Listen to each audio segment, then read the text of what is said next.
আসসালামু আলাইকুম। তোমার প্রিপারেশন যদি মেডিকেল বেসড হয়ে থাকে, অলরেডি মেডিকেল ভর্তি পরীক্ষা শেষ, ঢাবির পরীক্ষাও শেষ হয়ে গেছে।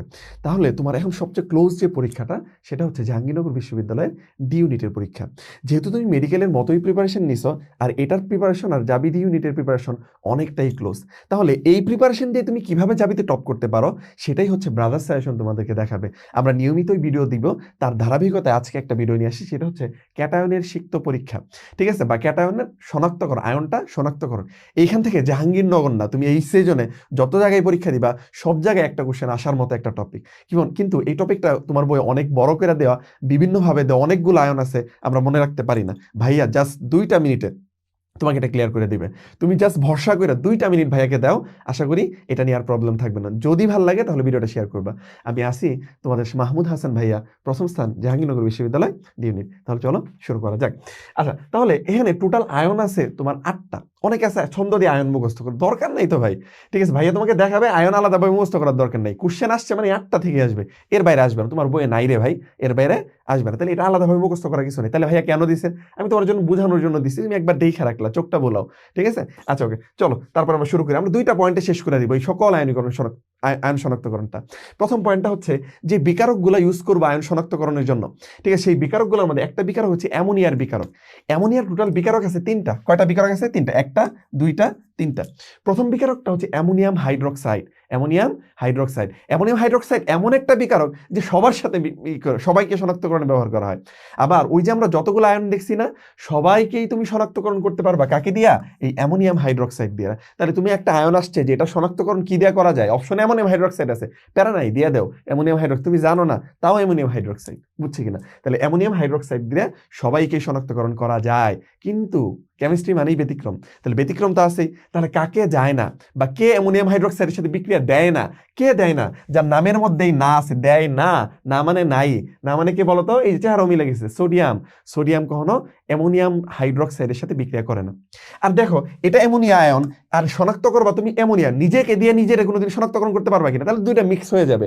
মিক্স হয়ে গেলে তুমি শনাক্তকরণ করতে পারবা না। তুমি না চিনবা বিকারককে, না চিনবা তুমি যাকে শনাক্তকরণ করতে চাচ্ছ তাকে, তাই না? তাহলে নিজেরা কি করবে না, শনাক্তকরণ করা যাবে না। এলাকার ফকির এলাকায় ভিক্ষা পায় না। ঠিক আছে, ওইটা আর কি। তাহলে এই 2টা ছাড়া বাকি যখন 6টা আয়ন আছে, সবার সাথে অ্যামোনিয়াম হাইড্রোক্সাইড বিক্রিয়া করে।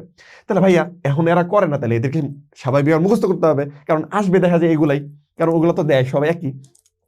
আচ্ছা, আমরা মনে রাখবো এই যে না, সোডিয়াম, সোডিয়ামের জান হচ্ছে পটাশিয়াম। ঠিক আছে, তোমাদের জান প্রাণ শোনা পাবো অনেক থাকে না, এরকম সোডিয়ামের জানকে পটাশিয়াম। তাহলে যেখানেই সোডিয়াম তারপরে পটাশিয়াম থাকবে। ইভেন তুমি লিনাকে রুবি সেচে ফেলেছো, ওখানে যাও, বা 1 নম্বর গ্রুপে যাও, তাও তো সোডিয়ামের পরে কে? পটাশিয়াম। তাহলে সোডিয়ামকে শনাক্তকরণ করবা পটাশিয়াম, রেজোনেন্স ক্রিয়েট করো, একদম মাথায় সেট করে ফেলো যে সোডিয়াম শনাক্ত করো পটাশিয়াম পাইরেন্টামিন দিয়ে। এখন পটাশিয়াম পাইরেন্টামিনের সংকেতটাই আসে যে K2H2SB2O7। আমার সাথে বলো, K2H2SB2O7, K2H2SB2O7। ক্লিয়ার এইটুকু?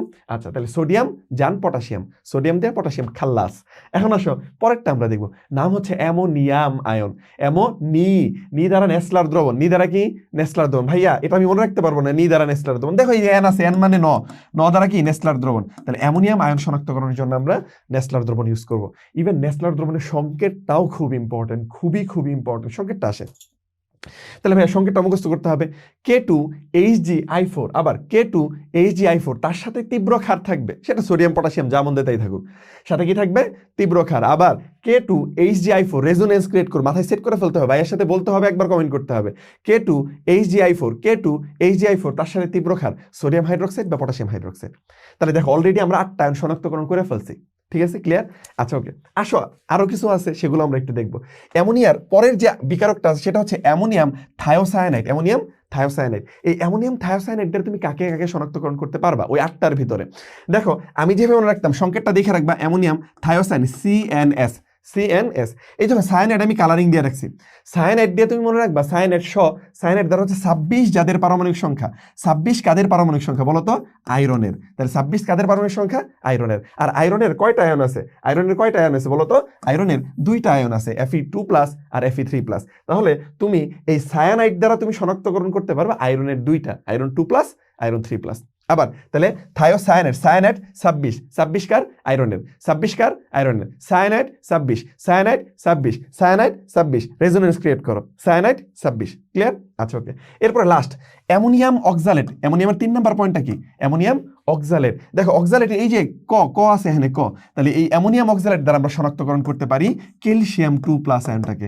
ক্যালসিয়াম 2+, ক্যালসিয়াম লিখতে গেলে বাংলায় লেখো তুমি, ক্যালসিয়াম কি দিয়ে লিখি আমরা? ক দিয়ে লিখি।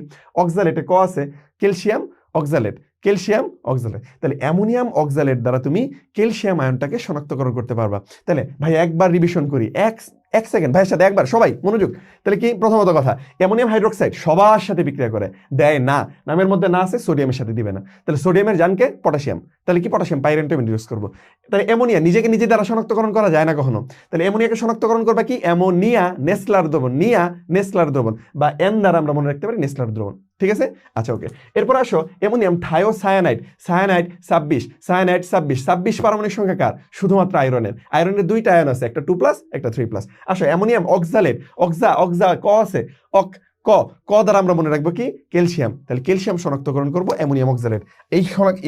এইটাও অনেক কি খুবই গুরুত্বপূর্ণ। তাহলে কি? অ্যামোনিয়াম 2 আর হচ্ছে C2H4, C2H4, এটা হচ্ছে অক্সালেট আয়নের এই। আচ্ছা এরপর হলো 2 নাম্বার পয়েন্ট, আরেকটা পয়েন্ট আছে, জাস্ট আরেকটা পয়েন্ট, তাহলে শেষ হয়ে যাবে। আচ্ছা তার আগে একটু যদি জাস্ট বলি, আমাদের একটা জাবি D unit special marathon batch আছে, যেটা জাবি প্রথম মাহমুদ ভাইয়া ও জাবি 20তম তাহমিদ ভাইয়া দ্বারা পরিচালিত। আচ্ছা এই কোর্সটাতে তুমি কি পাবা? ঠিক আছে? আচ্ছা দেখো আমরা একটু বলি, কোর্সটাতে 7টা ম্যারাথন আছে। কয়টা ম্যারাথন আছে? 7টা ম্যারাথন। 7টা ম্যারাথন কি কি?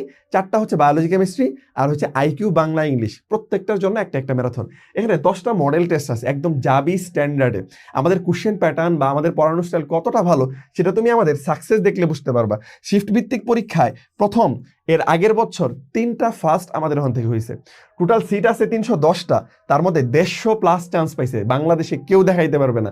জাহাঙ্গীরনগরে নিয়ে একমাত্র ডেডিকেটেড প্ল্যাটফর্ম হচ্ছে ব্রাদার্স সাজেশন, একমাত্র ডেডিকেটেড প্ল্যাটফর্ম। বুঝতে পারছি? আচ্ছা ওকে। এখন বলতে পারো ভাইয়া আর কি আছে?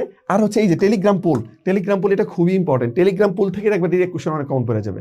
ঠিক আছে? এটা স্পেশালি ব্রাদার্স সাজেশনই করে। আর এই যে দেখো একটা বক্স, এই বক্সটাতে হচ্ছে আমাদের কি বলে প্রদীপের মতো, কি আছে আলাদিনের চেরাগের মতো। সেটা কি? এখানে একটা স্পেশাল সাজেশন বুক দিব আমরা, পিডিএফ দিব, যেই বুক পিডিএফ থেকে তোমার হুবহু অনেক কোশ্চেন কমন পাবা। ঠিক আছে? সো এটাও তোমাদের জন্য ফ্রি থাকবে।